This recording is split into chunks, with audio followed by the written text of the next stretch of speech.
చాలా ఇబ్బందులలో ఉన్నటువంటి నా జాతి అమాయకులు, నమ్మి ఓట్లేసే ప్రజలు ఎంతకాలం ఈ విధంగా అవమానానికి గురి చేసి మరి ఈ రకంగా మోసం చేస్తారు నాకు అర్థం కానటువంటి పరిస్థితి. దీనివల్ల ఏ రకమైన నిర్ణయం తీసుకోవాలో నాకు అర్థం కావడం లేదు. ముఖ్యమంత్రి గారు ఎందుకు మాట్లాడలేదు, ఎందుకు మమ్మల్ని పిలిపించడం లేదు, పోని ఎందుకు ఈ సమస్య తీసుకొచ్చుకున్నారు, ఎందుకు దీన్ని పరిష్కారం చేయలేకపోతున్నారు చెప్పాల్సిన బాధ్యత ముఖ్యమంత్రికి లేదా అని నేను అడుగుతా ఉన్నా.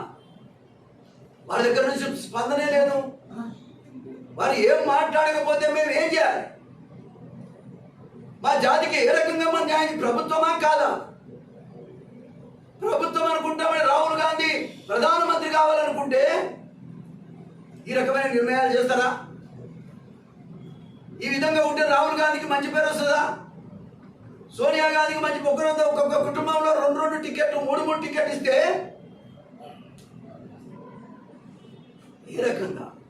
ఏ రకంగా రాహుల్ గాంధీకి మంచి పేరు వస్తుంది, సోనియా గాంధీ గారికి మంచి పేరు వస్తుంది? వాళ్ళకి ఇబ్బందికరమైన నిర్ణయాలు రాష్ట్రంలో ఎందుకు జరుగుతున్నాయి? 80 లక్షల మంది ప్రజలు ఉన్నటువంటి మీరు ఒక్క కుటుంబానికి 2 తీసుకున్నప్పుడు 80 లక్షల మంది మాదిగ జాతి మొత్తానికి ఒక్క సీటు అడుక్కుంటున్నామే. మేము అడుక్కుంటున్నాం, మేము పేదోళ్ళం, మేము అమాయకులం, మోసపోతున్నాం. ప్రతిసారి పార్లమెంటు కూడా పోకుండా మమ్మల్ని అడ్డుకొని ఇంత అవహేళన చేయటం న్యాయమా? ఇప్పుడున్నటువంటి రాష్ట్ర పార్టీకి కూడా ఈ సందర్భంగా నేను అడుగుతా ఉన్నా. పార్టీలో ఉన్న వాళ్ళు ఒక్కరు కూడా స్పందించడం లేదు. మంత్రులు స్పందించాలా అవుతా? మీ నియోజకవర్గాల్లో మాదిగలు ఉన్నారా లేరా? మీ నియోజకవర్గం మాదిగలంతా చనిపోయారా? 17 నియోజకవర్గాల్లో మా ఓట్లు కావాలా వద్దా? రాహుల్ గాంధీకి మేము ఓటు వేయాలా వద్దా? మీరే చెప్పండి. ఇదంతా కూడా ఈ నిర్ణయం దురదృష్టకరమైనటువంటి నిర్ణయం. ఇది ఒక చరిత్రాత్మకమైనటువంటి తప్పిదమని కూడా ఈ సందర్భంగా తెలియజేస్తున్నాము. రేవంత్ రెడ్డి గారు, ఈ వయసులో మీరు ఎన్నో మాటలు మాట్లాడున్నారు. మేము వాడి జోలికి పోదలుచుకోలేదు. కారణం ఏంటంటే మీరు మా ముఖ్యమంత్రి, మా నాయకుడు. కాబట్టి మీరు సరిచేయాల్సిన బాధ్యత మీకే ఉంది. మిమ్మల్ని ఇప్పటిదాకా నేను ఒక్క మాట కూడా అనకుండా ఇంత ఓపికతో ఉన్నా అంటే మీరు మా నాయకుడు కాబట్టి, మా పార్టీకి నాయకుడు, మా కులానికి న్యాయం చేయాల్సిన బాధ్యత మీ మీదనే ఉంది. పోనీ చెప్పండి, పోనీ అందరం ఇంత విషం ముచ్చుకొని రాష్ట్రంలో మాదిగలంత సవాలా? ఏం చేయాలి? 10 రోజుల నుంచి నేను భోజనం కూడా చేస్తాను, తిండి కూడా తినటం లేదు. ఇది ఎక్కడ న్యాయం? ఎవరికోరికి ఇస్తారు. ఒక మాదిగ మీకు ఇష్టం లేకపోతే ఇంకో మాదిగకి ఇస్తారు, అట్లుంటుంది. కానీ మొత్తం మాదిగలకే ఇవ్వనటువంటి పరిస్థితి నేను ఎన్నడూ చూడలేదు. 40 సంవత్సరాలు 30 ఏళ్ళు ఎమ్మెల్యేగా ఉన్నా. రాజశేఖర్ రెడ్డి గారు కాంగ్రెస్ పార్టీలో కూడా చూసిన నేను, విజయభాస్కర్ రెడ్డి నాయకత్వంలో కూడా చూసిన నేను. ఒకవేళ రెడ్లో ముఖ్యమంత్రిగా ఉన్నటువంటి రాజశేఖర్ రెడ్డి గారు కానీ, విజయభాస్కర్ రెడ్డి గారు కానీ, చెన్నారెడ్డి గారు కానీ, మరి అదేవిధంగా ఎన్ జనార్దన్ రెడ్డి గారు కానీ, వాళ్ళ దగ్గర కూడా నేను చూశాను. నేను సమన్యాయం చేయకపోయినా ఎంతో కొంత న్యాయం జరిగింది. 20 ఏళ్ళుగా మాదిగలంతా ఉద్యమం చేస్తున్నారు. ఇవాళ పార్లమెంటుకు పోవడానికి మాకు అర్హత లేకపోతే రిజర్వేషన్ నుంచి మీరు తీసేస్తే రేపు మా అసెంబ్లీకి ఏం కావాలి? ఏం పోవాయా? నీకు పార్లమెంట్ ఏమో నువ్వు చేసింది ఏముంది, ఇప్పుడేం చేస్తావు? మరి రేపు ఇవ్వకుండా ఉండే అవకాశం ఉంది అసెంబ్లీ సీట్లు. ఆల్రెడీ మా వాళ్ళకి ఈసారి 10 సీట్లే ఇచ్చారు. రేపు రాబోయే కాలంలో ఉద్యోగాలు కూడా లేవన్నారు. పడి మేము చేసేది ఏముంది? రేపు ఏబిసిడి విషయంలో పార్లమెంట్లో మాట్లాడాలంటే ఒక్క మాదిగా ఉండద్దా?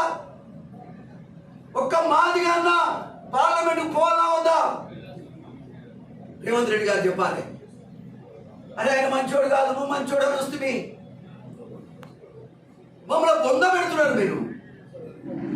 మా జాతి మొత్తాన్ని బొంద పెడుతున్నారు. ఈ జాతికి న్యాయం చేయమని కోరుతా ఉన్నాం. మేము కొట్టెత్తి మాట్లాడటం మాకేం షో కాదు. నాకు టికెట్ రాకపోయినా కానీ పల్లెత్తు మాట అనలేదు. అందులో కూడా కుట్ర జరిగింది, అయినా నేను ఒక్క మాట అనలేదు. పార్లమెంట్ సీటు మీరు ఇవ్వకపోయినా నేను ఒక్క మాట అనలేదు. నా జాతికి ఇవ్వమని అడుగుతున్నా. నా జాతికి ఇవ్వండి, నాకు వ్యక్తిగతంగా అవసరాలు లేవు. నేను విద్యార్థి దశ నుంచి కూడా ప్రజల కోసమే, దళిత వర్గాల కోసమే కొట్లాడుకుంటూ వస్తా ఉన్నా. ఇది మీరు అర్థం చేసుకోవాలి. మీకు తెలుసు నేనేంటో. నన్నెందుకే ఇంత బాధ పెడుతున్నావు? తమ్ముని అని భావించా నేను. నువ్వే ముఖ్యమంత్రి కావాలని గొంతెత్తి అరిచా నేను. నన్ను ఎందుకు ఇంత ఇబ్బంది పెడుతున్నావు? ఎందుకు నా జాతికి ఇంత అన్యాయం చేస్తున్నారు? ఇలా ఆలోచించమని మాత్రమే ముఖ్యమంత్రి గారికి, కాంగ్రెస్ పార్టీకి, నేను ఏఐసిసి నాయకులందరూ కూడా, నేను సోనియా గాంధీ గారికి, రాహుల్ గాంధీ గారికి కూడా మీడియా ద్వారా నేను విజ్ఞప్తి చేస్తా ఉన్నా. వాళ్ళ దృష్టి దాకా అవసరం లేదనుకున్నా నేను. వాస్తవంగా రేవంత్ రెడ్డి గారికి ఇంత కనికరం లేనటువంటి, దయ లేనటువంటి హృదయం ఉందని నేను అనుకోలే. తప్పకుండా ఇప్పటికైనా ఆలోచించండి, ఆలోచించండి. ఒరి వాడే పోతలే అనుకుంటున్నారా? నా చావు కోసం ఏమైనా ఎదురు చూస్తున్నారా? అది కూడా చెప్పండి పోని. నాకే అభ్యంతరం లేదు.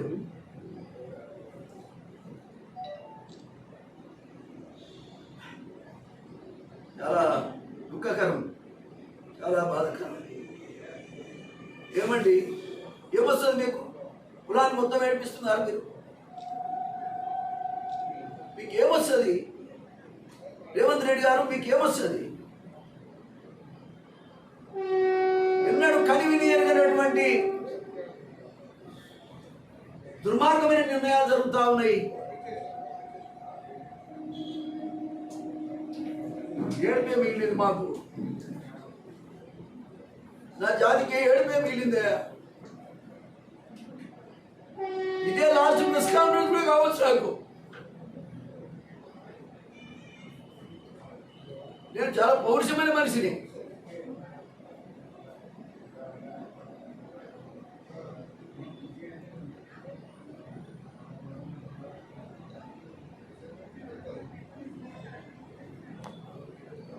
న్యాయమైన ఆలోచించండి. ఒక్క నిమిషం సమయం ఇచ్చి ఆలోచించండి.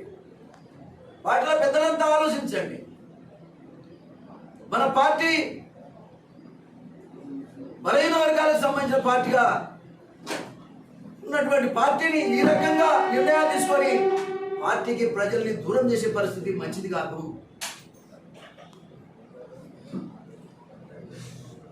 కాబట్టి ఏ పరిస్థితిలో కూడా 3 సీట్లలో 2 సీట్లు మాదిగలకు ఇవ్వాల్సిన అవసరం ఉంది. అన్ని పార్టీలు అట్లే ఇచ్చినాయి. కాంగ్రెస్ పార్టీ గతంలో కూడా అట్లనే ఇచ్చింది. మరి ఎందుకు ఈ నిర్ణయాన్ని మీరు మార్చేశారు? మొత్తం ఒక్క సీటు మేము అడుగుతున్నామండి, దండం పెట్టి అడుగుతున్నాం. ఒక్క సీట్ అని ఇవ్వండి కొని. మా కులాన్ని మొత్తం తొక్కేస్తున్నారు. ఇది న్యాయం కాదని మాత్రమే ఈ సందర్భంగా నేను తెలియజేస్తా ఉన్నా. ఏ పరిస్థితులలో కూడా ఇంకా సమయం ఉంది, నిర్ణయాన్ని సరి చేసుకోమని నేను కోరుతా ఉన్నా. ఇంకా సమయం ఉంది. 25వ తారీఖు వరకు కూడా సమయం ఉంది. దయచేసి మీ నిర్ణయాన్ని సరి చేసుకోండి. ముఖ్యమంత్రి గారు, మీకు నమస్తే చేస్తున్నా. మీకు ఎవరు గైడ్ చేస్తున్నారో సామాజిక బాధ్యతతో కూడినటువంటి బాధ్యత మీకుంది. సమన్వయం చేయాల్సిన బాధ్యత మీకుంది.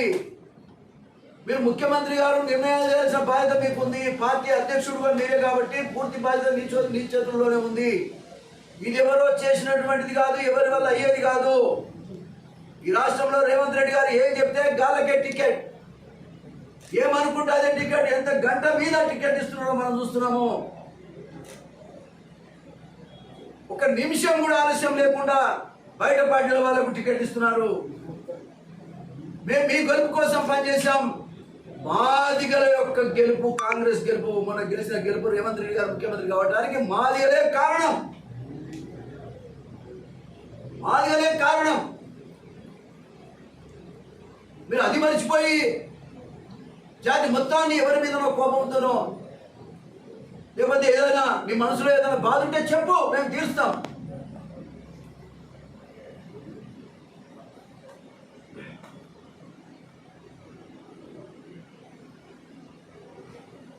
కాబట్టి మమ్మల్ని ఇంకా బాధ పెట్టకుండా ఇవాళ నామినేషన్లు బిగినింగ్ కాబట్టి మీరు ఆలోచన చేయండి, ఒక నిర్ణయం మార్చుకోండి. మేమంతా సంతోషంగా ఉంటాం కదా, మేమంతా నియమబడి ఉంటామని చెప్తున్నాం కదా. రేవంత్ రెడ్డి గారు నాయకత్వంలో పనిచేస్తామని చెప్తున్నా. నా చేసే జీవితం మొత్తం కూడా నీ కోసం, నీ నాయకత్వం కోసం పనిచేస్తాను. నా జాతికి మేలు చేయండి, నా జాతికి మేలు చేయండి. ఒక్క నిర్ణయం మార్చుకోండి. 17 నియోజకవర్గాల్లో దీని ప్రభావం ఉంటుంది. ఒక్క వరంగల్ లైను, నాగర్ కర్నూలు, పెద్దపల్లె కాదు, మొత్తం 17 నియోజకవర్గాల్లో కూడా మాదిగల ప్రభావం ఉంటుంది. మీరు అమాయకులు అనుకోవచ్చు, పైసలు కోటేస్తారని ఎవరన్నా చెప్పొచ్చు, కానీ పైసలకు పోయినసారి పైసలు ఇస్తే కూడా ఓట్లు ఎవరికి వేశారు? కాంగ్రెస్ పార్టీకి వేశారు. మీరు సీఎం కావడానికి మొదటి గొంతు ఈ దళిత గొంతు, ఈ మాదిగ గొంతు. అది అర్థం చేసుకోవాలి ముఖ్యమంత్రి గారు. నేనేదో పైరవికారిని కాదు, నేనేమి ఆశించి రాజకీయాల్లో లేను. నేను నీతికి నిజాయితీకి మారుపేరుగా అంబేద్కర్ ఆశయాలను అమలు చేసి ఒక నియోజకవర్గంలో నాయకత్వం చేసి నిరూపించినటువంటి వ్యక్తి నేను. ఒకసారి అవసరమైన ఇండిపెండెంట్ గెలిచిన వ్యక్తి నేను. కాబట్టి నా చరిత్ర గురించి మీకు తెలియదే కాదు. దయచేసి ముఖ్యమంత్రి గారు కానీ క్యాబినెట్ మంత్రులందరికీ నేను విజ్ఞప్తి చేస్తున్నా, మా పేరు చెప్పుకొని ఉన్న రాజనరసింహ గారు ఎక్కడ పోయాడు? ఆయన సంగతి ఏందో. మాదిగల పేరు చెప్పుకుంటున్నటువంటి రాజనరసింహ గారు ఎక్కడ? మాదిగలందరినీ పొందబెడుతున్నారు. మీకు బాధ్యత లేదా అని నేను అడుగుతున్నా. మాదిగ నాయకులందరినీ కూడా నేను మరొకసారి విజ్ఞప్తి చేస్తా ఉన్నా, అందరూ కూడా ముందుకొచ్చి ముఖ్యమంత్రి గారికి తెలియజేయాల్సినటువంటి అవసరం ఉంది. ఎమ్మెల్యేలకు కూడా నేను విజ్ఞప్తి చేస్తా ఉన్నా, అన్ని పార్టీలలో నాయకులందరికీ నేను విజ్ఞప్తి చేస్తా ఉన్నా, మాకు న్యాయం చేయండి. సామాజిక న్యాయం కోసం కొట్లాడేటువంటి అన్ని పార్టీల వాళ్ళ గురించి నేను విజ్ఞప్తి చేస్తా ఉన్నా. మాకెందుకు ఈ గతి, మాకెందుకు ఈ యొక్క అవమానకరమైనటువంటి బతుకులో నాకు అర్థం కావడం లేదని కూడా ఈ సందర్భంగా నేను తెలియజేస్తా ఉన్నా. దీన్ని భరించలేనటువంటి బాధగా నేను భావిస్తా ఉన్నా. నా 40 సంవత్సరాల రాజకీయ జీవితంలో 30 సంవత్సరాలు ఎమ్మెల్యేగా ఉన్నా ఎన్నడూ నేను చూడలేదు ఇది. కాకపోతే ఇంక అడిషనల్గా అడిగే అవకాశం ఉంది, అడిగాం. కానీ అసలే మొత్తంగా కొట్టేసి గొడ్డలతో చెట్టు మొదలు కొట్టేసినట్టు కొట్టేశారు. గొడ్డల చేత చెట్టు మొదలు కొట్టేసినట్టు కొట్టేశారు. ఈ రాష్ట్రంలో మాదిగలు లేరు అన్నట్టుగా ఈ నిర్ణయాలు తీసుకున్నారు. ఏ రకమైన తప్పు నిర్ణయం తీసుకున్నారు సరి చేసుకోమని పార్టీలో నేను విజ్ఞప్తి చేస్తా ఉన్నా. మీరు సమయం ఇస్తే నేను బయట మాట్లాడాల్సిన అవసరం లేదు. మీరు సమయం ఇవ్వండి, నేను మాట్లాడను.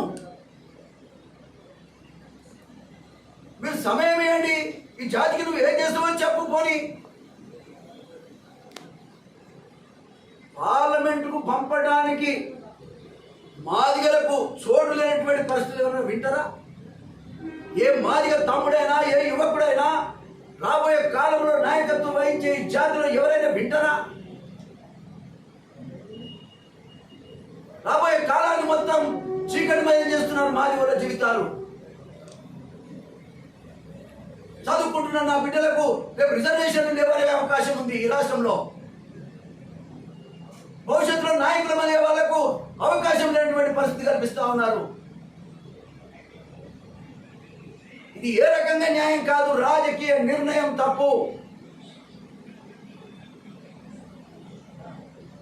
నేను ఈ ఒక్క విషయంలోనే కాదు, ఏదో మాదిగల గురించే మాట్లాడని కాదు.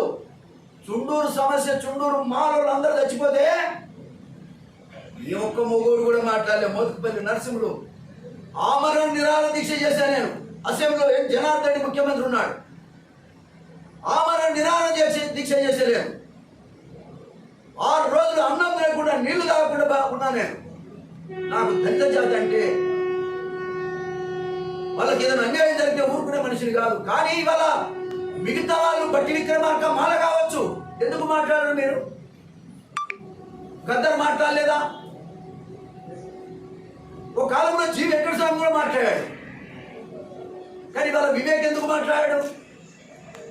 మీ అవసరం మీ పొట్ట నింపుకోవడం కోసమేనా? మొత్తం దంద జాతికి మీరు నాయకులు కారా?